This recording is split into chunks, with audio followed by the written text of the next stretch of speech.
1. Swimming in the Seine, Paris opens its iconic river to public for first time in century. 2. Seine swimming ban returns after 1 day, Paris pollution crisis. 3. Paris reopens Seine for swimming after 100 years, then closes it again. 4. Parisians dive into the Seine, a century-long wait ends. 1. Swimming in the Seine, Paris opens its iconic river to public for first time in century. For nearly a century, the Seine River in Paris was off-limits for swimming, a rule that has now been shattered in a historic comeback. On July 5, 2025, the iconic waterway welcomed its first wave of swimmers since 1923, thanks to a massive cleanup effort tied to the city's hosting of the 2024 Olympics. This moment marks not just a return to tradition but a bold statement about environmental progress and urban renewal. But here's where it gets controversial: how much did this transformation cost, and who truly benefits from it? Let's dive deeper. The Seine's revival as a public swimming spot is no small feat. 3 designated areas along the river, Grenelle, Pont de l'Alma, and La Mapiquet, will host over 1,000 daily swimmers until August 31st. Locals and tourists alike flock to the Eiffel Tower adjacent Grenelle site, marveling at the sight of people in the water where barges once floated unchallenged. "I never imagined being in the Seine near the Eiffel Tower," said Victoria Knopp, a 24-year-old Brazilian resident, her voice buzzing with excitement. Meanwhile, 51-year-old Karine praised the water's clarity and warmth, though she noted the presence of algae, a small trade-off for a once-in-a-lifetime experience. This splashy reopening wouldn't have been possible without years of behind-the-scenes work. Authorities invested heavily in modernizing sewage systems, linking tens of thousands of homes to treatment plants, and building massive rainwater reservoirs to prevent overflow during storms. These upgrades were critical for the 2024 Olympics, where the Seine hosted triathlon events. Though heavy rains briefly disrupted training, the successful competitions validated the river's safety, and now, its accessibility for everyday swimmers. Safety remains a top priority. Daily water quality tests will determine whether green or red flags fly at the sites, mimicking beach safety protocols. "It's a win for the environment, the city, and its people," said John Drummond, a Canadian visitor, emphasizing the broader impact. Beyond Paris's borders, 14 additional swimming zones will open on the Seine and Marne rivers, with 2 already active on the Marne since June. Yet questions linger. Was the $1.2 billion price tag for these projects justified, or does it highlight a gap in addressing urban inequality? Could similar efforts be redirected to improve air quality or public transportation instead? And what about the ecological effects of increased human activity in the river? We'd love to hear your thoughts. Does this initiative set a global benchmark for sustainable cities, or does it risk becoming a costly novelty? Share your perspective in the comments below. 2. Seine swimming ban returns after 1 day, Paris pollution crisis. Talk about a splash, and then an immediate retreat, just 1 day after making history by reopening the iconic Seine River for public swimming, a first in over a century. Officials in Paris have abruptly reversed course, shutting down access due to concerns about water quality following a deluge of rain. For decades, specifically since 1923, taking a dip in the Seine has been largely prohibited. This long-standing ban was primarily enforced because of significant pollution levels and other inherent safety hazards present in the urban waterway. However, a monumental effort culminated this past Saturday when 3 specific, designated zones along the river were finally opened for public enjoyment, allowing Parisians and visitors alike to experience a swim that had been off-limits for generations. This swift flip-flop decision comes on the heels of an ambitious and costly undertaking, a nearly €1.4 billion project specifically aimed at revitalizing and cleaning up the river.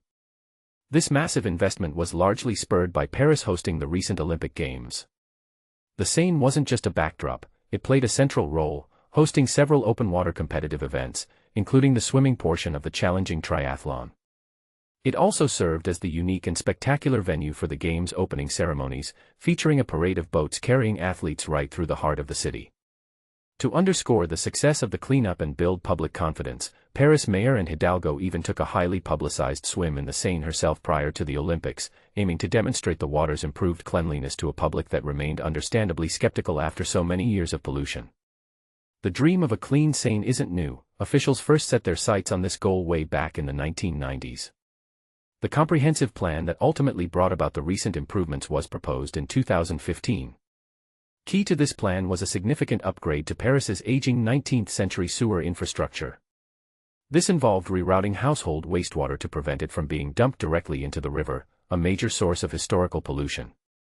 Additionally, the city constructed a large underground reservoir designed to capture excess rainwater, preventing it from overwhelming the sewer system and pushing untreated waste into the Seine during storms. But here's where the multi-billion-dollar question arises, and it's the part most people might miss. Despite these extensive and expensive upgrades, the system still faces a critical vulnerability, particularly on days with heavy precipitation.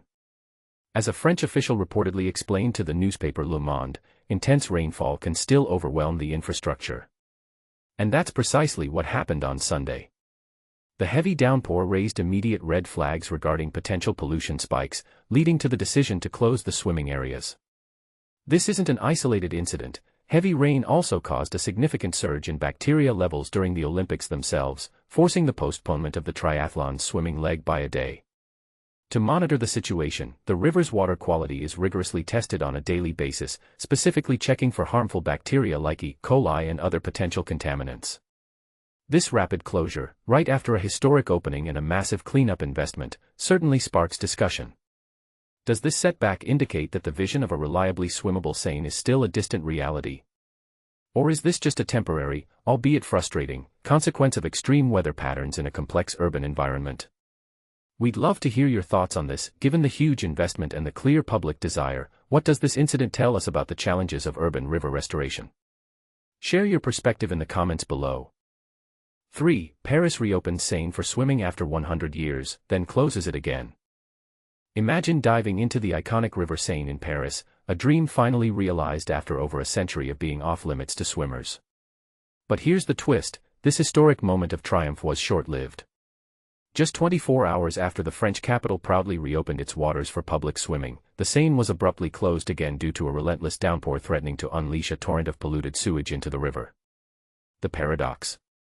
The very cleanup efforts meant to make the Seine safe, part of a $1.6 billion, Olympics-driven overhaul, couldn't withstand a single rainy day. The story began on a sunny Saturday when swimmers finally plunged into designated spots near the Eiffel Tower and Notre Dame, celebrating the end of a ban that dated back to the 1920s. The revival was no small feat. 20,000 homes were hooked into modern sewage systems, treatment plants were upgraded, and massive reservoirs were built to catch excess rainwater and prevent the 19th-century drainage network from failing. Yet Mother Nature had other plans. Heavy rain flooded Paris the next day, forcing authorities to shut the Seine and other eastern swimming areas slated to open Sunday, out of fear the outdated pipes would overflow, dumping raw sewage and bacteria back into the water. The controversy deepens when you consider the timing. The 2024 Olympics, set to feature Seine-based events, had driven this cleanup, but critics argue the system remains a temporary band-aid. Successful Olympic test swims, monitored daily for E. coli, boosted public confidence, but the closure exposed a harsh reality: the Seine's safety is dangerously weather-dependent. And here's the kicker: despite the setback, the city vows to keep the Seine open, free to all until August, whenever water quality permits. 4. Parisians dive into the Seine, a century-long wait ends. Imagine the thrill of diving into the Seine after a century-long wait. For the first time in over 100 years, both Parisians and tourists can now enjoy a rejuvenating swim in the iconic River Seine. This remarkable transformation comes after a massive €1.4 billion, $1.5 billion, cleanup initiative, which rendered the river fit for Olympic events last year. This Saturday, 3 brand new swimming spots along the Paris riverbank will officially open their gates. One is conveniently located near the majestic Notre Dame Cathedral, another is situated close to the towering Eiffel Tower, and the third is in the eastern part of the city. But here's where it gets controversial. Swimming in the Seine has been strictly prohibited since 1923, with only a few exceptions, due to severe pollution and navigation risks. Even now, swimming outside designated areas remains banned for safety concerns. The Seine took center stage during the 2024 Paris Olympics, hosting the grand opening ceremony and thrilling events like the triathlon and marathon swimming. However, challenges like increased bacterial levels due to rainfall caused some competitions to be postponed. City authorities have given the all-clear for public swimming, with water quality consistently meeting European standards. "It's a historic moment, reclaiming our river," exclaimed Lucille Woodward, a sports coach and influencer. She's set to participate in the first amateur open water competition in the Seine this Sunday. Woodward, who took a dip with Paris Mayor and Hidalgo just before the Olympics, is optimistic. "We'll relish every moment in the water, setting a positive example. Once people see hundreds enjoying it, everyone will want to join in," she added. For families, splashing around with kids in the heart of Paris is simply extraordinary. The cleanup's success was highlighted when Olympic athletes competed in the river, validating the enormous investment. Prior to the Games, new disinfection units were installed, and a massive storage basin was created to prevent bacteria-laden wastewater from entering the Seine during rainfalls. Houseboats, which once discharged sewage directly into the river, were mandated to connect to municipal sewers. Some upstream homes also rerouted their wastewater to treatment plants instead of the rainwater system that flows into the river. Paris Deputy Mayor Pierre Robidon assured that water is tested daily for safety. Like French beaches, color-coded flags will indicate water quality, green for safe and red for unsafe or strong currents. Since early June, tests have generally complied with European regulations, with only 2 exceptions due to rain and boat pollution, Robidon noted. "I can't predict how many days we'll need to close this summer, but water quality seems better than last year," he said. Natural environments are subject to weather variations. Last year, some athletes fell ill after river events, though it wasn't conclusively linked to the river. World Aquatics confirmed the conditions met accepted standards.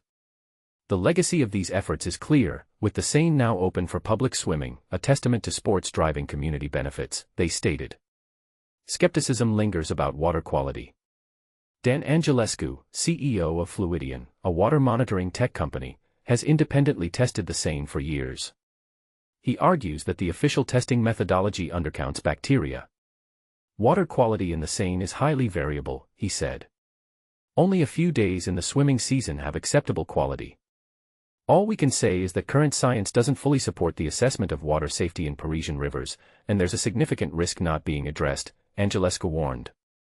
Some Parisians remain hesitant, influenced by the river's murky appearance, floating debris, and tourist boats.